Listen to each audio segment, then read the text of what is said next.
Everybody, welcome into a very special edition of Shifty's 49ers Talk. As you can see, I am not in my usual setup. I am traveling. I'm currently in Ireland.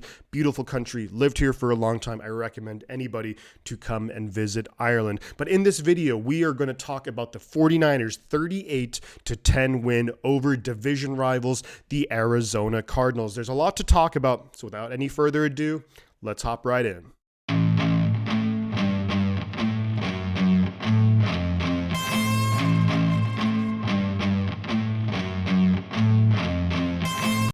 When you beat any team by 28 points, there really isn't much with regards to criticism that you can come up with, and even constructive criticism. But I'm going to point out a couple of minor things here. So when I looked at this game, and ultimately I didn't watch the game live just because of the time zone and the availability of the actual game here, but I have watched the condensed game, watched highlights, and read through all of the stats from the game. So to me, a couple of things where I think the 49ers can improve upon. I thought initially it took the offense a little while to get going, and that's been somewhat of a trend these last few weeks. The 49ers, out of nowhere really, these last three games have very much turned into a second half team, something that I didn't really see happening, but that's been the case more often than not, especially in these last three games. I'd like to see a little bit more consistency out of the offense. However, we did ultimately put up 17 points in the first half, and if you're scoring 17 points a half,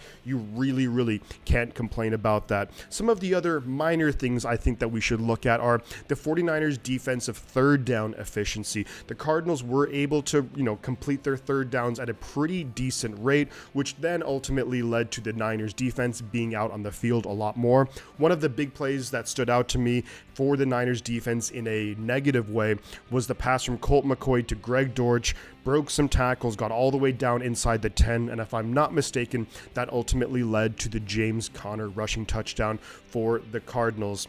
Again, I'm being pretty nitpicky here. Third downs could be better. The offense could be a little bit better, especially those first couple of drives. Normally, we see Jimmy Garoppolo operate at his best when there's the scripted plays to begin the game. That really hasn't been the case lately. So something for the Niners to really look at, analyze, and really improve their game from there. After that, time of possession could have been a little bit better, but I think that really stems from the inefficiency by the 49ers defense on third down. And now we're going to talk about the positives, and there's a whole bunch of those to get into. When it comes to this game, there are so many positives, and I'm just going to start with Jimmy Garoppolo. Third straight game, no turnovers, but even more importantly, 4 touchdown passes on the year. 15 touchdown passes, only 4 interceptions. He's really playing great football, especially these last 3 weeks, and putting the Niners in great positions to win. And here's the great thing too, with getting Elijah Mitchell back, he has really helped this run game just add another dimension to it.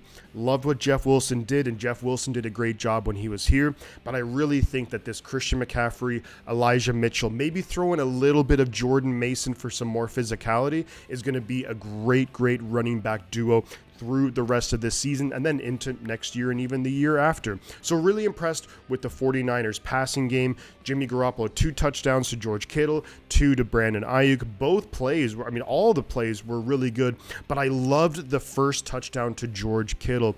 3rd and 3, Garoppolo could have maybe run for it, maybe could have dumped it off to McCaffrey, but kept his eyes downfield, just did a lob pass over about 3 Cardinal defenders. George Kittle gets the ball, then George Kittle does George Kittle things and gets into the end zone. Really great to see George Kittle have, the last few games really just get in the end zone, score touchdowns. It's something that I've definitely been missing as a 49er fan and a huge George Kittle fan. Brandon Ayuk continues to be wide receiver number 1 for the team. Another 2 touchdowns, 6 touchdowns on the year. He's our leading receiver. He's just breaking out in a big time way. And I think a lot of us 49er fans knew that this was coming. Now, when we look at the other thing too, the offensive line did really well. To me, Trent Williams, great job all game long. And I thought that Aaron Banks is continuing to have quietly a Pro Bowl season. Now, we know when it comes to offensive linemen, it can be more of a popularity contest, if anything, when it comes to voting for the Pro Bowl. But I think that Aaron Banks really is deserving of it. 0 sacks given up. He's been great. Outside of a penalty here or there, the Niners offensive line played a good game. Mike McGlinchey still continues to struggle a little bit in the passing game, but his run blocking just really makes up for it. So really happy overall with the 49ers offense. When you score 38 points offensively, you're not really going to have a whole lot to complain about. So let's now move on to the defensive side of the ball. And some of the things that I love seeing as well was, the interceptions. Granted, the one to Samuel Womack at the end of the game was basically a gimme, but I really liked great play by Jimmy Ward earlier in the game to get that interception. We got relatively good pressure on Colt McCoy throughout the game. Bosa had a sack. We tacked on a couple of other sacks. I think Kevin Givens had a really nice play, and maybe he heard the whispers about Ndamukong Suh, and Kevin Givens is like, we don't need Suh. And of course, hopefully Eric Armstead comes back as well, which will help the defense. But really impressed with the 49ers defense for the third straight game, completely shutting out the opposing offense in the second half. That is not an easy thing to do. I just think that the defense is playing at a really, really high level. Let's give a good shout out here to Diamador Lenore as well. He's made some really big plays in the game, really tight coverage. And when he was up against DeAndre Hopkins, I thought he played pretty darn well. Linebackers made some big plays. Love seeing Greenlaw flying around. Of course, Fred Warner played a really good game. And overall, I think this team is really starting to peak. D'Amico Ryans, he had a great thing going in the first 5, 6 games. Then he kind of struggled for a couple of games, struggled against Atlanta, struggled against Kansas City. But D'Amico Ryans, we all have to give credit where it's due, and it's absolutely due to D'Amico here.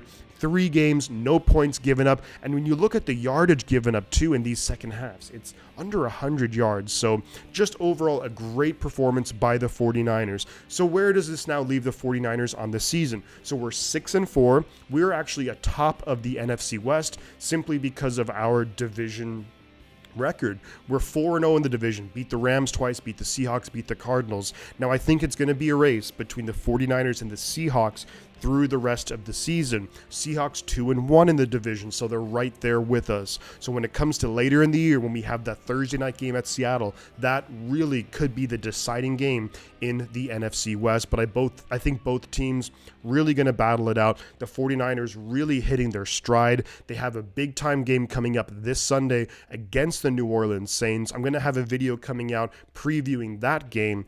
But overall, really happy with their performance. I think the coaching staff has really found their stride. The biggest thing, too, is Garoppolo looking comfortable, making plays. One critique I could make of Garoppolo, and from looking at some of the All-22 videos, is that there was 1 or 2 plays he could have thrown it deep. He had Ayuk on one play. He decided to check it down to McCaffrey, who still picked up 14 yards on the play. But that's maybe one thing where Garoppolo can improve on for the 49ers, because when it comes down to it, when we get into the playoffs, potentially Super Bowl, I don't want to get too ahead of myself, but you're going to have to put up points when you play the Chiefs, when you play the Bills. So that's one thing that the Niners can absolutely improve on, is helping Garoppolo recognize that when the play is there, sometimes you just have to take it. Could it result in an interception? Possibly. But if you're throwing the ball 40, 50 yards downfield, you almost have to think of it as a punt in a certain way. At the end of the day, though, I'm really happy. I was super stoked with the result of the 49ers. I think we're on to some good things. And let me know your guys' thoughts in the comments. I know it's been a while since I've released a video. Been really busy over here traveling and doing my thing, but really happy to get back at it. Appreciate all of you for checking out the videos. Yeah, do like, subscribe to the channel if you're new. I'm going to have the Saints preview video coming out. I don't think just because of the availability of the game that I'll be able to stream the Saints game, but absolutely rest assured that the week after 49ers Dolphins, I will 100% be streaming that game. But thank you very much, guys, for checking out the video. We'll talk to you soon. You know I'm going to say 2 things. The butt counts. I'm going to catch you guys on the flip side.